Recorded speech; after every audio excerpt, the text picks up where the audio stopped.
beautiful, limitless light beings. Welcome back to the sanctuary. Today is a very special episode of the Vibrational Sovereignty podcast. We are merging timelines today.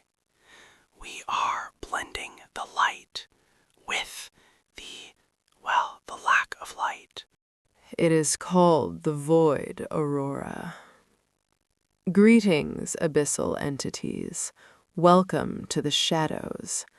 I am Nyx, host of the Hexing Your Reality podcast, and I am tolerating my presence here today. We love that. We love holding space for tolerance. Tolerating is just the universe's way of saying, I am marinating in your aura. No, it is my nervous system shutting down to protect me from the blinding glare of your ring light. But we are here because our audiences are suffering from the same 3D matrix illusions, and the void demands content. Exactly. Our DMs are just flooded with people trapped in the illusion of struggle. So today, Nyx and I are answering your questions, offering both the love and light perspective and the shadow realm perspective. Two paths up the same mountain of enlightenment. The mountain is an illusion. The mountain is just a tombstone for the earth. Let us read the first pathetic human query. I'll read it. This is from user starseed_99. They ask, Aurora and Nyx, I am drowning in credit card debt, and my landlord is threatening to evict me next week. How do I manifest financial stability? Oh, Starseed99, you beautiful, confused little caterpillar. You are entirely missing the point of the universe's gift. I want you to reframe the word debt.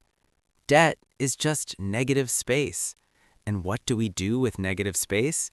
We fill it with light. Or you consume it. Exactly. Let the bank consume it.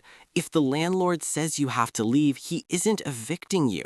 He is violently restructuring your geography to force you into a higher timeline. You need to walk out of that apartment, leave all your physical possessions behind, and simply vibrate so high that currency becomes irrelevant. Go live in the woods. Photosynthesize. Aurora, your naivety is honestly exhausting to witness. Starseed 99, do not run to the woods.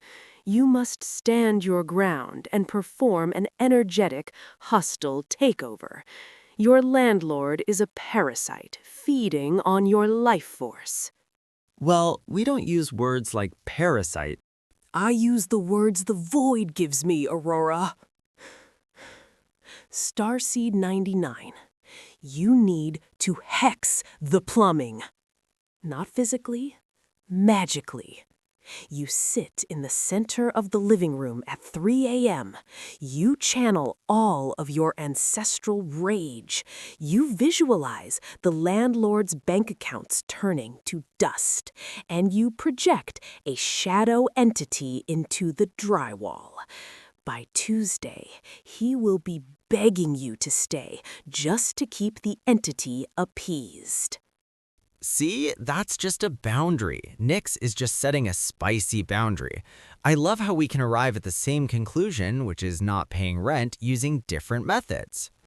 Yes, spicy. Let's move to the next question before I lose my grip on this physical vessel. This one is from Trapped in HR. I hate my corporate job. My boss micromanages me, and I feel like my soul is dying at my desk. How do I quit when I need the health insurance? Oh my God, health insurance? That is the funniest thing I have heard all week. Trapped in HR.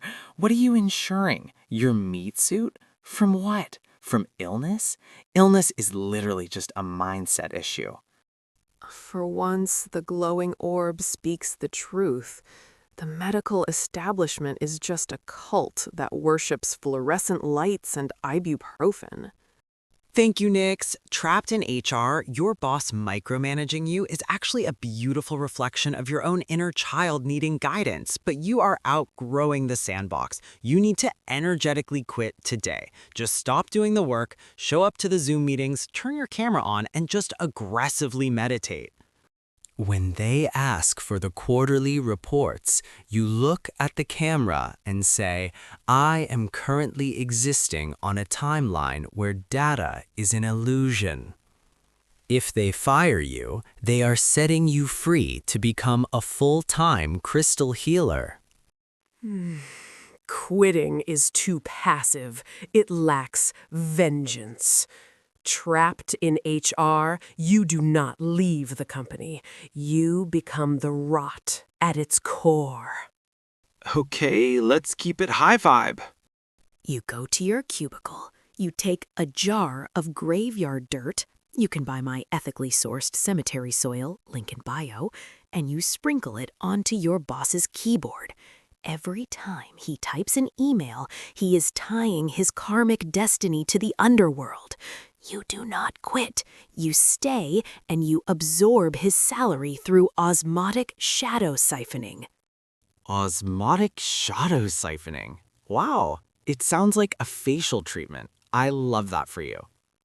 Now, let's pivot to everyone's favorite topic, interpersonal dynamics, also known as dating.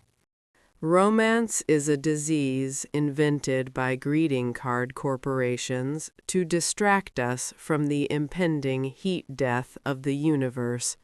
But go on. We have a voice note for this one. Let's just summarize it. Basically, Jessica from Idaho went on 3 dates with a guy named Brad. Brad texted her and said, hey, I don't think we are a match. I wish you the best. And Jessica wants to know how to let him go. Jessica, drop the narrative. Why are you accepting his reality? Brad does not know what he wants because Brad's third eye is calcified shut by tap water. Brad sounds incredibly weak. Exactly. When Brad says we are not a match, he's actually saying your divine feminine energy is so overwhelmingly powerful that my fragile 3D ego is collapsing in on itself. He is begging you to save him. Jessica, you do not let him go. You double down. The 3D world calls it ignoring boundaries, but we call it energetic persistence. You need to sit in your room, look at a photo of Brad, and beam your intentions directly into his pineal gland until he shows up at your door weeping. I disagree. Why are you wasting your potent feminine darkness on a man named Brad from Idaho? Jessica, listen to my voice. Brad has rejected you. This is an insult to your lineage. You do not manifest him back. You sever his energetic cord, and you consume his luck. Okay, Nyx, let's not consume people's luck. That sounds a little bit like theft. The universe is a void of infinite theft, Aurora.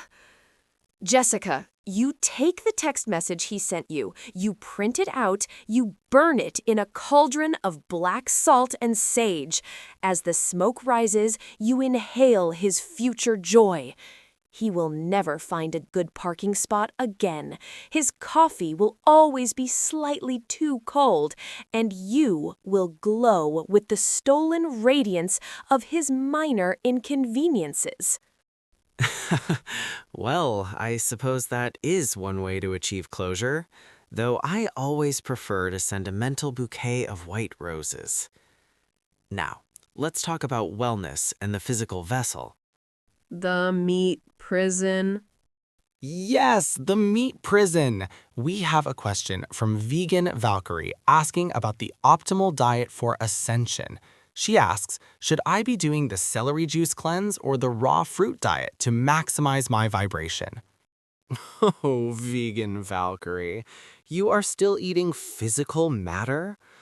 I mean, I guess if you are still attached to the 3D experience, fruit is fine. But if you really want to ascend, you need to transition to a breatharian lifestyle.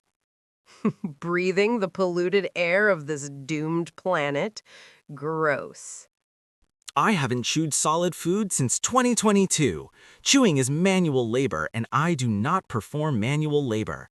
I simply stand in the sun at noon, open my mouth, and let the solar codes nourish my cells directly. My digestive tract has completely atrophied, and I have never felt lighter. Literally, I weigh 47 pounds. Solar energy is too aggressive. It burns the soul. If you want true wellness, you must look to the earth, to the dirt, to the deep, sunless places. Like root vegetables. No, Aurora, just the dirt. I consume a tablespoon of activated volcanic ash and unwashed river mud every morning. It grounds me. It lines my stomach with the heavy, unyielding truth of mortality. It absorbs all the toxic positivity that people like you radiate into the atmosphere. Wow, mud. That is so grounding. I love that we can honor all diets here, from literal sunshine to actual literal dirt. It's all just macronutrients of the soul. I am getting a migraine. The structural integrity of my astral shield is failing from being this close to your neon aura, Aurora. We need to wrap this up.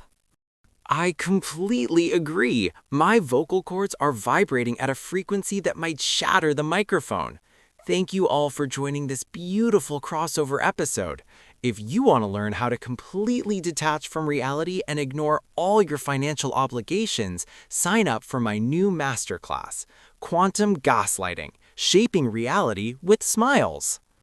It is a 6-week course, and it is an absolute steal at only $8,000. And remember, if you think you can't afford it, you are literally choosing poverty. Just max out the credit card. The plastic isn't real.